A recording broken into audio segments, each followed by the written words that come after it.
पलायन का अभिशाप सहना पड़ा, लेकिन एनडीए ने ठाना हुआ है कि बिहार का नौजवान बिहार में काम करेगा, बिहार का नाम करेगा। ये एनडीए का संकल्प है। हमारा प्रयास है कि बिहार टेक्नोलॉजी, टेक्सटाइल और टूरिज्म का हब बने।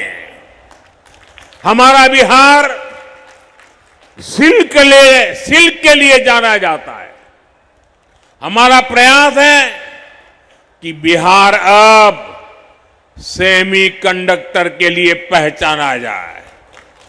इस बार संकल्प पत्र हमने जो आपके सामने रखा है, उसमें भी 1 करोड़ रोजगार देने की घोषणा की गई है।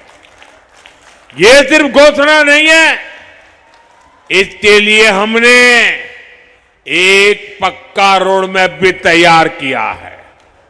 साथियों, रोजगार के लिए एक अहम जरूरत बेहतरीन इंफ्रास्ट्रक्चर की होती है। एनडीए की डबल इंजन सरकार इंफ्रास्ट्रक्चर के मामले में बिहार का कायाकल्प कर रही है। इसका प्रमाण हमारा विक्रमशिला पुल है। 4 लेन वाला ये ब्रिज ट्रैफिक जाम से राहत देगा और शहर की आवाजाही आसान कर देगा। इसी तरह कोसी पर 7 किलोमीटर लंबा 4 लेन का पुल बन रहा है। इससे दूरी भी घटेगी, समय और किराए भाड़े की भी बचत होगी। आज बिहार का ऐसा कोई कोना नहीं है जहां निर्माण कार्य ना हो रहा हो। आज चारों तरफ highway, expressway, high speed corridor बनाए जा रहे हैं। साथियों, हमारी सरकार ने Buxar, Bhagalpur high speed corridor को भी स्वीकृति दे दी है। इससे भागलपुर और आसपास के सभी जिलों को बहुत फायदा होगा। यहां हजारों करोड़ रुपए का नया निवेश आएगा। साथियों, आज बिहार में बिजली की बहुत अच्छी व्यवस्था हो रही है। बिहार के सामान्य परिवारों का बिजली बिल कम हुआ है, क्योंकि आज बिहार राज्य में ही काफी बिजली पैदा कर रहा है। एनडीए की डबल इंजन सरकार बिहार में बिजली के अनेक नए कारखाने भी लगा रही है। यहां पीरपैंती में एक बड़ा बिजली कारखाना बन रहा है। बक्सर और नवीनगर में भी बड़े बड़े कारखाने लग रहे हैं। आज बिहार में ऐसे काम हो रहे हैं, इसलिए निवेशक यहां आने के लिए, यहां नई फैक्ट्रियां, नई कंपनियां खोलने के लिए आतुर है। लेकिन साथियों, आपको बहुत सतर्क रहना है। अगर निवेशकों को किसी भी तरह की अस्थिरता की आशंका हो गई, आरजेडी, कांग्रेस और लाल झंडा गैंग, इनका ये जंगल राज की अगर आहट भी मिली तो निवेशक उल्टे पांव वापस भाग जाएगा। बिहार के नौजवानों के लिए बन रहे अवसरों पर ब्रेक लग जाएगा। आपको 11 नवंबर को वोटिंग वाले दिन इन सारी बातों को ध्यान में रखते हुए और एनडीए के पक्ष में भारी मतदान करना है। साथियों, बिहार के नौजवानों के लिए अवसरों से भरा एक और सेक्टर है जिस पर हमारा बहुत अधिक फोकस है। ये सेक्टर है पर्यटन का। तीर्थ यात्राओं का, हेरिटेज टूरिज्म का है। यहां तो गंगा जी का किनारा भी है, यहां विक्रमशिला का गौरव भी है। इसी बीच एक बहुत बड़ी खबर अपने दर्शकों को बताएंगे। विजय सिन्हा के काफिले पर हमला किया गया है। बड़ी खबर आपको बता रहे हैं, विजय सिन्हा के काफिले पर हमला हुआ है। लखीसराय में काफिले पर हमला किया गया। बड़ी खबर आपको बता रहे हैं, विजय सिन्हा जो बिहार के डिप्टी सीएम हैं, उनके काफिले पर ये हमला हुआ है। विजय सिन्हा ने इस बाबत बयान भी दिया कि ये आरजेडी के गुंडे हैं जिन्होंने हमारे काफिले के ऊपर हमला किया है। एक्सक्लूसिव तस्वीरें आपको दिखा रहे हैं, सुपर एक्सक्लूसिव तस्वीर इस वक्त आपकी टीवी स्क्रीन पर।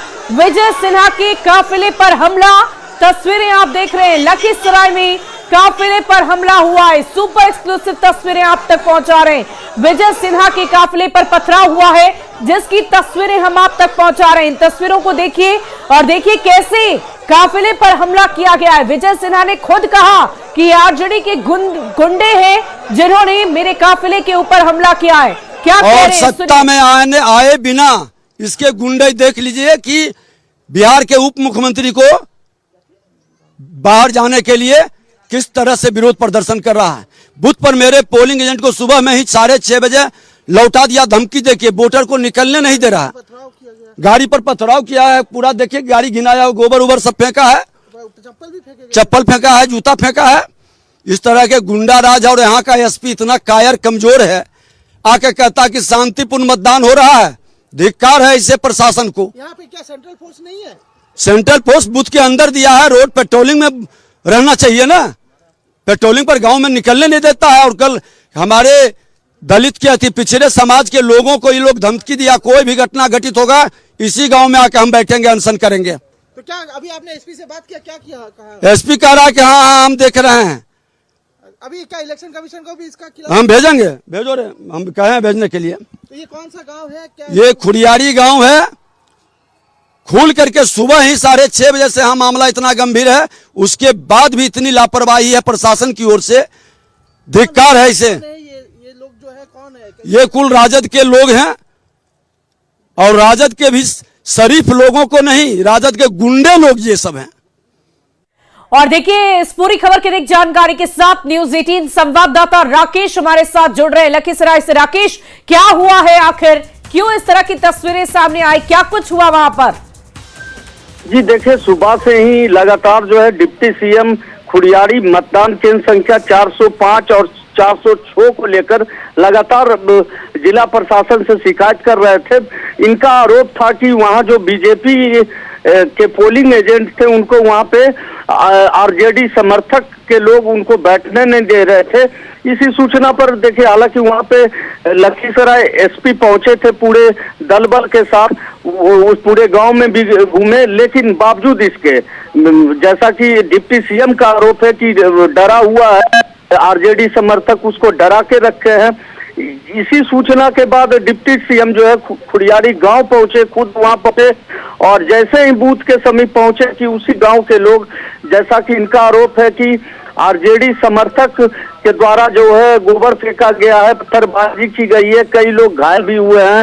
इनके साथ जो लोग हैं कई लोग घायल भी हैं, और इसकी शिकायत लगातार। राकेश, हमें ये बताइए कि सुबह से ही ये बात विजय सिन्हा कह रहे हैं बार बार कि सुबह से ही ऐसी तस्वीरें सामने आ रही थी, तो आखिर प्रशासनिक तैयारियां क्या मुकम्मल नहीं की गई है उस जगह पर, उस क्षेत्र में?